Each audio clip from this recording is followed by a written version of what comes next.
Greetings, urban farmers, gardeners, and healthy food visionaries. Greg Peterson here, and welcome to the 327th episode of the Urban Farm Podcast, where every day we work together to educate and inspire you to become part of your food revolution. Popular fertilizer for organic farmers is fish poop, and aquaponic systems use this natural resource to help create nutrient-dense growing mediums for healthy plants. Let us teach you how in a few easy steps. Just text GROWFISH to 33444 or visit iwanttogrowfish.com and you will receive our free webinar on how to grow your own fish-powered garden. Today on our podcast, we have someone who helps smallholder farmers internationally. We're talking with Robert Reeder about protecting banana crops. Robert is a plant pathologist working for the Center for Agriculture and Biosciences International. That's CABI, based in the United Kingdom. His areas of interest are in international development and management of pests and diseases of tropical crops. Having worked for CABI for nearly 25 years, he's gained extensive experience in diagnosing pests and diseases for a diverse range of tropical crops. As part of his work, he has traveled to many countries in Africa, Asia, and Latin America. His current focus is the Plantwise Programme, which aims to help farmers lose less of what they grow to health problems. Plantwise operates in 34 countries and works closely with the National Agriculture Advisory Services to establish and support a sustainable network of plant clinics. Welcome to the show today, Robert. Are you ready to rock? I am indeed. Hello. Excellent. So I shared a bit about you. Can you fill in the blanks for us and share more about the path you took to get where you're at today? Although it's been a long time I've been in CABI, the path was a fairly straightforward one, at least for me. So I finished my Bachelor of Science degree at Bristol University, and then I did an MSc in crop protection. And then I was scouting around for work that I could do when a friend of mine mentioned CAB International as a place that I could potentially work. I saw an advert for it. I applied. The rest is history, as you say. But I've been in CABI for 25 years now. And originally I started off in biocontrol of tropical weeds. And since I've developed into international development and particularly managing pests and diseases of tropical crops. What is your big interest in tropical crops? Because that's a really specific place to go. How did that happen? It was by accident, really, and very fortuitous, because working on temperate crops is far less interesting, and also you're working in cold, wet, damp environments. Working in the tropics was fortuitous, and that's the area that I got involved in. Wow, cool. And you're specifically working with bananas, right? We work with all crops, bananas just being one of them. We work with all pests and diseases from all crops, and that's one of the things that the Plantwise Programme does that I'm involved with. And so bananas, being a very important fruit crop, is just one of many we look at. Mm-hmm. And tell us about Plantwise before we actually jump into the banana crop. Well, Plantwise is an international program which is being run by CABI. We are active in 34 countries, and we work with farmers in countries and extension agents in countries and the governments as well. And what we're trying to set up is a network of plant clinics across the country. So we really borrowed on the idea of human health. So in human health, you have doctors, you have specialists, you have laboratories, you have research, and the same is true for plant health. And what we were trying to do is set up plant clinics in rural locations which are accessible to smallholder farmers. And so the idea is that farmers can bring along their 6 plants. In this case, it would be the patients. And when they get to the plant clinic, the pest or disease problem will be diagnosed by a plant doctor who's been trained by CABI through the Plantwise Programme, and they'll give the farmer a written prescription of how to manage that pest or disease problem. Oh, this is brilliant. You know, my listeners, we've done, 325 episodes, and my listeners know I'm always looking for epic. Plantwise is epic, because what I heard you just say is you set up diagnostic clinics in third world countries, and then people can bring their stuff to you and actually get it diagnosed.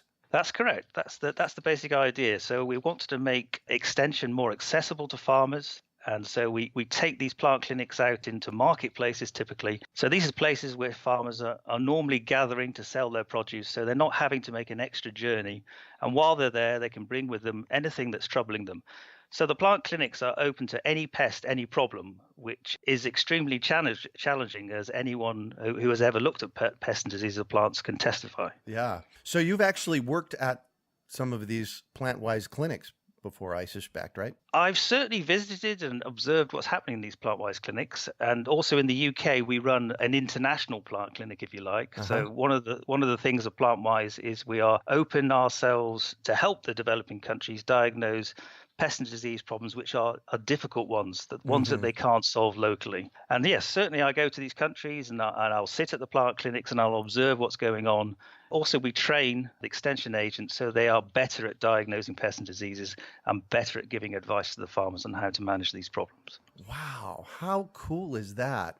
So I'm gonna throw a curveball at you here, and I want you to kind of think about your visits to these, the Plantwise clinics. And is there one farmer that maybe stands out that had a huge difference made for them? I don't think I could necessarily put my finger on one farmer in particular. I mean, sometimes we get to hear success stories when the farmers come back and they're very pleased with the advice that has been given. And often they will bring a bag of fruit or a bag of produce with them as a thanks for the advice that they were given. The trouble is, I only ever dip into these countries. I'm not often there long enough to necessarily catch up on those stories. Okay, all good. I just figured I'd ask. So let's jump into bananas. Why are bananas under threat at this point? Well, bananas, along with lots of crop plants, are under threat from pests and diseases. The reason that bananas are particularly threatened is their lack of genetic diversity.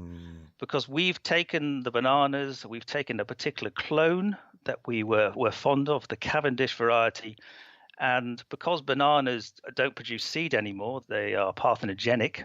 So they don't need to be fertilized. The only way to reproduce those is vegetatively, so taking a cutting, taking a sucker, or by using tissue culture. And we've been very effective at doing this. We selected the one variety that we were particularly fond of, the Cavendish variety, and we have multiplied this and spread it across the world. All of these banana plants are genetically identical, and therefore any pest and disease which can overcome the resistance of one individual can overcome all of them. Yeah. Well, on one hand, that's a brilliant way to produce a good tasting, consistent crop, correct? Indeed, a very good way. So every plant is the same. However, you lay yourself open then to pest and disease problems. And so, as I said, as soon as the resistance is overcome, all of the plants are susceptible to pests and diseases. Right. And this is actually a worldwide problem, not just with bananas, I suspect. Yeah, this is a problem. I mean, it's particularly acute in bananas because of the biology of the organism, because it's vegetatively reproduced. Other crops which are produced by seed, there's sexual reproduction going on, and you get a much more of a mixing of genes. Therefore, you have much more resistance to pests and diseases. So in particular, banana, because it's this clonal produced crop, it's particularly under threat because there are now pests and diseases out there which have overcome the resistance, and they're also on the move. Wow. So what are we dealing with on the banana end? Well, there's several pests and diseases of banana which are extremely damaging. One of the biggest ones that's been in the news of late is a fungal disease called Panama wilt. And in fact, this disease was responsible for us having our love affair with the Cavendish variety because it wiped out a previous variety, Gros Michel, which was grown in Central America. So the disease got into the country and effectively you couldn't grow bananas anymore. So one of the solutions to this back in the 50s when the disease was wiping out the bananas was to find a resistant variety. And that variety that was found was Cavendish. And since then, Cavendish now is responsible for about 47% of all bananas which are sold commercially. And so for many years, we've been very happy with the control and the resistance offered by the Cavendish variety. However, there is now a new race of this fungus called tropical race 4, which is developed in Indonesia and is on the move. And this particular race can overcome the resistance of the Cavendish variety, plus many others. Wow. In fact, it's estimated that this new variety, this new race, can infect roughly about 80% of all the varieties of bananas that we use for export. Wow. So this is pretty much the same disease that we were having problems with in the 50s, and now we're having problems with it in the Cavendish Exactly. So in the 50s, it wiped out the banana production in Central America, Hmm. and it's exactly the same disease, but a new race of it. So this Wow. particular fungus lives in the soil, and it gets in through the roots, and it will kill the banana plants. Wow. Well, that could kill our appetite for bananas, I would think. It certainly could, and so it's a big threat. So as I said, it started off in Asia. It started off in Taiwan, Hmm. and it's been on the move. So it's moved now it's moved to the Philippines, to Pakistan, to Lebanon. In 2013, it was detected for the first time in Africa, in Mozambique, and since then also in Laos and Vietnam. So it's starting to move. It's realistically only a matter of time before it does get to Central America, where it's going to cause lots of problems. Well, how's it traveling? Well, the disease can be transmitted in soil and also in planting materials. Uh-huh. So the globalization, people moving, transporting goods and themselves around the world is how it's thought to be moving. Because it only takes somebody to be walking on infected soil in a particular country to come back with dirt on their shoes, and that's Oh, a potential route. wow. So it's that, what word am I looking for? Perseverant? It's that virile. That's the better word for it. It's that virile? It can be. So you get the spores surviving the soil. And again, with this fungus, once it gets into the soil, it's very difficult to control because it can live in the soil on its own without its host, and it can live for decades. So once it's in the soil, it's virtually impossible to eradicate it. So then it's a case of managing. So the whole point about biosecurity and quarantine and preventing it from reaching the country in the first place becomes very critical because it's extremely difficult to manage once it gets into a country. Right. So you've mentioned the word biosecurity a couple of times. Can you tell us about that? Well, biosecurity really is taking the crops that we take for granted very seriously, and Hmm. the fact that pests and diseases can be extremely damaging to them. So many countries, like Australia is a very good example, where they take biosecurity extremely seriously. So if you've ever been to the airport or a port of entry at Australia, they are very careful to make sure that you're not bringing in fruit. They check your shoes, make sure you haven't got soil on them. So they take their biosecurity extremely seriously. Mm, And other countries need to do the same. And of course, it's much more of a challenge in developing countries where right. they don't have the infrastructure to be able to do this effectively. Wow. So we have an issue here in the desert Southwest called citrus greening disease. The state has basically been put under quarantine by our USDA, U.S. Department of Ag, to, we're on lockdown here in the state for shipping citrus in and out. And Yeah. so when you say biosecurity, that's really what you're speaking to.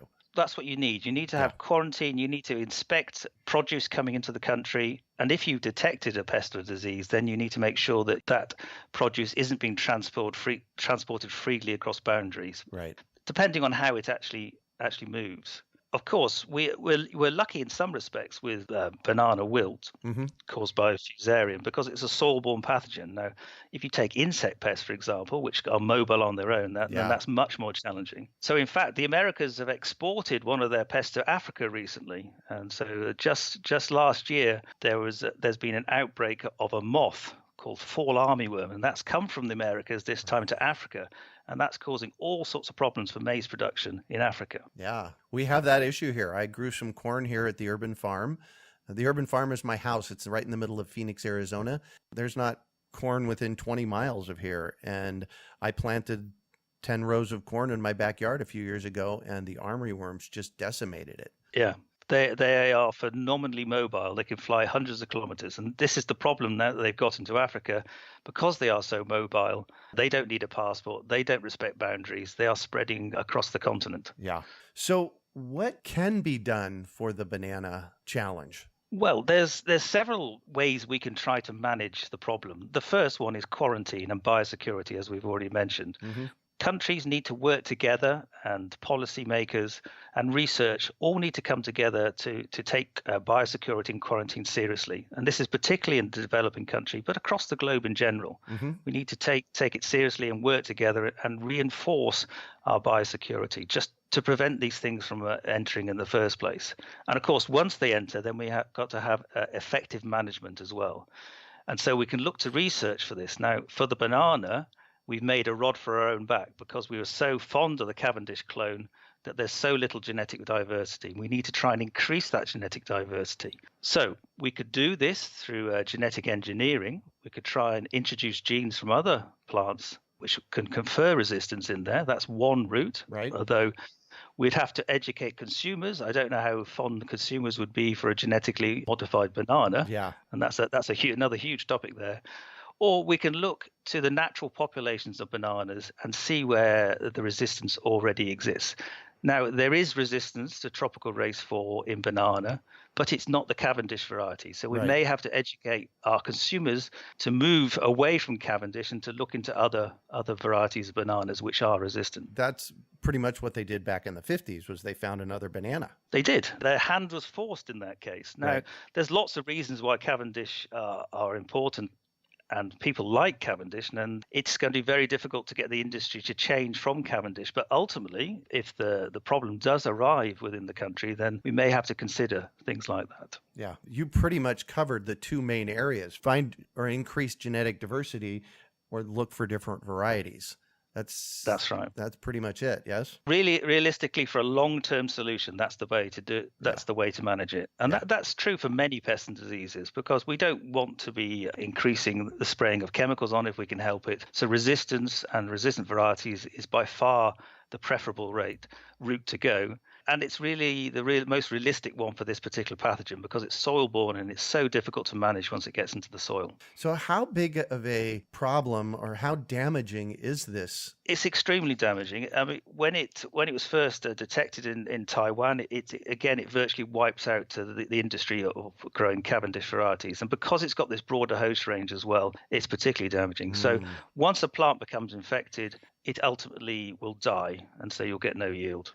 Wow. So this, for my listeners, hits our pocketbook. If we start having banana shortages, that's going to affect the expense of them and how many are available, I would suspect. Ultimately, it could. I mean, that there's other diseases and pests of bananas, so we shouldn't take our eye off the ball. And we certainly need to concentrate on tropical race 4. But for example, in Africa, there's a banana bacterial wilt disease, which again is extremely damaging. Once the plant becomes infected, it produces no bananas. And that did have a very big impact when it was detected in Uganda and subsequently has spread. And the price of bananas did subsequently increase because so many of them were infected. So why does our listening base need to be aware of this issue? And is there anything we can do from, sitting here in Phoenix, Arizona? I think it's a global problem. So, I mean, I work in developing countries, and they have a particular problem because of the lack of infrastructure in the country to be able to do these things. Now, we also have an obligation in developing countries, because these pests and diseases are on our doorsteps. We import a lot of our produce from developing countries, and we need to be aware of these pest and disease problems. Now, the way your listeners can help is to bear it in mind that when we go on holiday and we're in countries and we see plants that we like, to try and resist the temptation of bringing them back with us, because this is a potential route for bringing back pests and diseases. So we see a plant that we like, we bring some seeds back, we bring some soil back. This is a potential route for introducing some of these pests and diseases to a country. Excellent. Well, this has been really fascinating. I've learned a lot. Thank you so much. It's been a pleasure. Yeah. So I'm going to shift on you, and I'd like for you to talk about a time you failed, how you overcame that failure, and what you might have learned from it. Science is all about failure, really. That's a funny thing to say, but it's really about trial and error. Yeah. So in science, we learn a lot from our failures. So we do an experiment, and even though we're disappointed when it fails, we learn something from it. Right.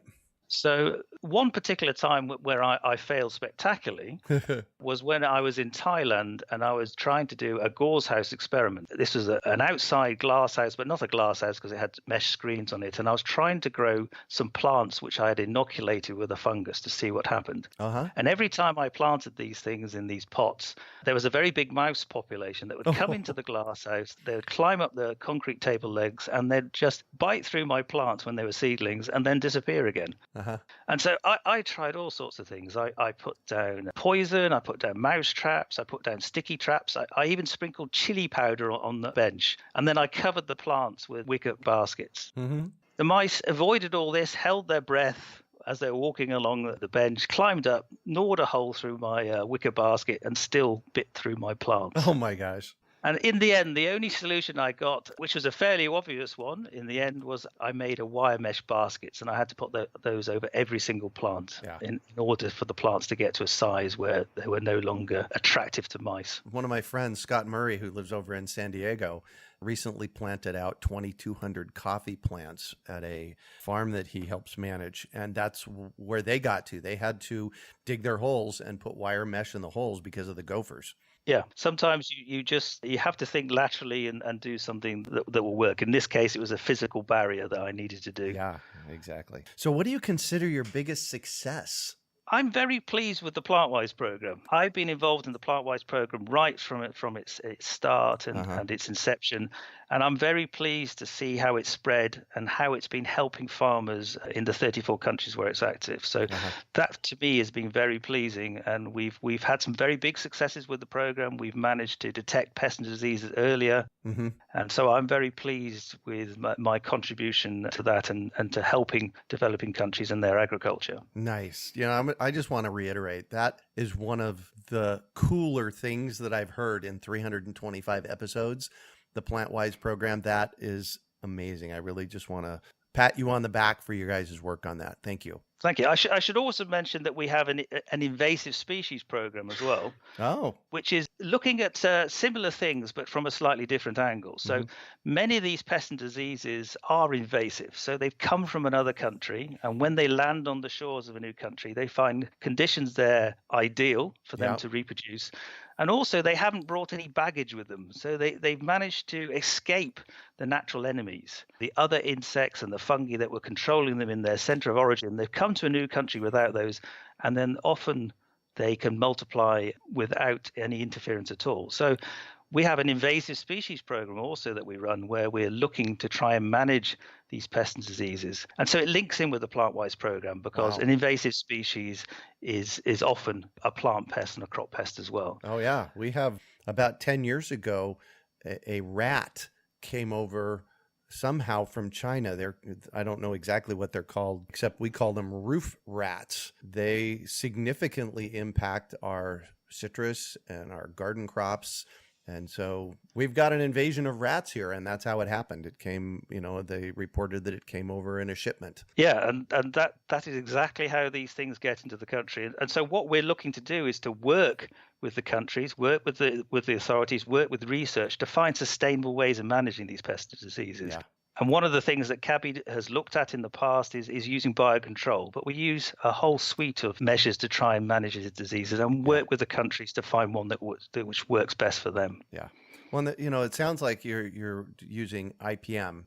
Integrated pest management. Yes, that's the thrust of what we do. Yes. And also, we particularly have expertise in aspects of biocontrol. In fact, that's where I started my career in the first place, was biocontrol. So looking for organisms that come from the center of origin, come from where that organism or pest came from, which are controlling it in that country, doing the appropriate research to make sure they're safe and they're host specific, and then introducing those into the new country. And ultimately, that gives a very good long-term sustainable way of managing the pests. Perfect.